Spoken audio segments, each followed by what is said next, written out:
What's up, Infected? It's Wolf of the Quarantine, and today I'm going to be taking a look at a game that was sent to me to review by the name of Masque of the Red Death.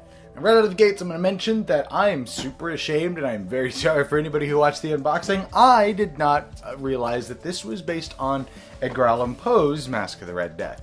I was, back in my youth, I was a big Edgar Allan Poe fan. Annabelle Lee is like one of my favorite works of his, but I also haven't read Poe in years, just whole 9 yards. So I totally didn't realize this was based on Poe's Masque of the Red Death, which I actually haven't read. Sorry for anybody who maybe watched that. But what Masque of the Red Death is, in game-wise anyways, is, and also in the back of the rulebook, it has Masque of the Red Death as well that you can read, which I haven't gotten around to yet. But the way this game works is you are at a masquerade ball. And it's like Victorian area, of course, you know. So in this game, you are all at a masquerade ball with the prince. And you're going to be taking actions for 12 rounds, moving around the ballroom. You're going to be, you know, socializing or dancing or gossiping or bickering and doing all kinds of different things using different cards in your hand. You're going to be playing these cards. Everybody's going to play a card, flip it over. You're going to execute those in a certain order, and you're going to be trying to gain influence. The overall goal of the game is to A, don't die, and B, try to be as popular as you possibly can. So you want to be the person that's alive with the most popularity.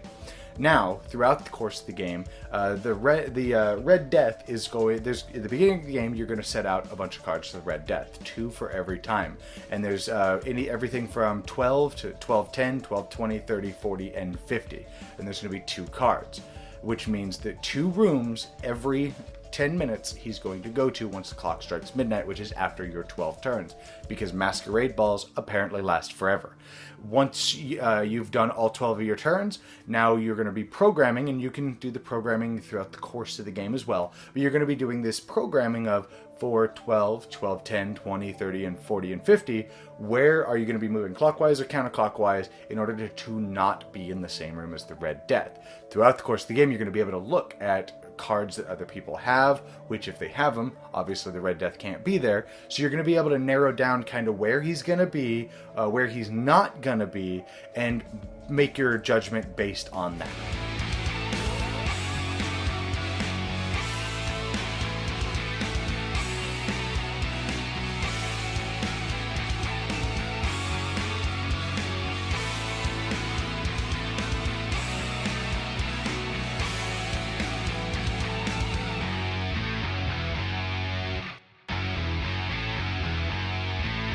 Now, I have to say, it is a huge hoot at the end of Masque of the Red Death, when some people have no idea where the Red Death is going to be, so they just, I had one player that they didn't know what the heck was going on. They didn't look at a lot of cards. They just basically danced most of the game, and then just hope to God that if they just continued to go in a clockwise circle, they just wouldn't be in the same. They died round 1, but that was their goal. But then me, I knew a couple hours. I knew like at where 12:30 he was gonna be, but at 12:10 I had no idea, and I knew where he wasn't gonna be at 12:20 and 12:40. So I was able to use that, but you end up having a problem. Because, okay, you know he's not going to be here in, like, the red room. You know he's not going to be here for 100%. You've looked at one of those cards, or, you know, you have the card, I guess. So you know he's not going to be here at midnight. But then you know that he's not going to be in the yellow room, I think it is. I don't remember the color layout of the board. But that's on the other side of the board. You can only move at the end of every 10 minutes after midnight, only 1 space. So now you're like, okay, I have no idea where he's going to be. So you're trying to figure out, okay, do I want to go up or do I want to go down? And you have no idea.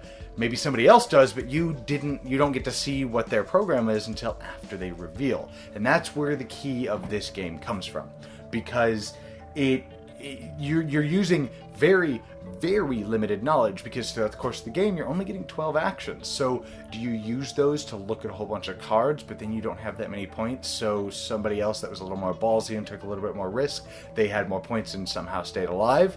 Or do you try to get a bunch of points but miss out on looking at a bunch of information? And right there is where this game shines so much, because you wind up having to juggle high risk, high reward. Do you want to get a whole bunch of points and just hope? And then die like a chump at 12:30 because you had no idea where the Red Death was going to be? And it's so much fun. However, the game does have a couple problems. So for a lot of people, the game is going to feel like it drags on a little too much, and that there's not a lot of, I can't think of the right word, probably consistency to the game. It's going to feel very scattered, very kind of random. You're not going to really know what's going on. One of the people that I played with, they didn't really understand what the heck was going on until the end of the game when we were executing how everything worked. Just because it feels like you don't really know what you're doing, and you don't really know what you're looking for. On top of that, if you could get totally screwed on the cards that you're getting. Maybe you only wind up getting late game cards, so that doesn't really help you in the beginning. 12:10, 12:20, 12:30. Well, that's cool. You know exactly where he's not going to be at 12:40 and 12:50. You got to live that long to make it that far. So the game does have some flaws to it. Again, namely, it's going to feel kind of random and sporadic for a lot of people. On top of that, the clock also kind of feels more like a gimmick. It's a little fiddly. It's got this little aluminum little clock tower hand that you move around to the different clicks.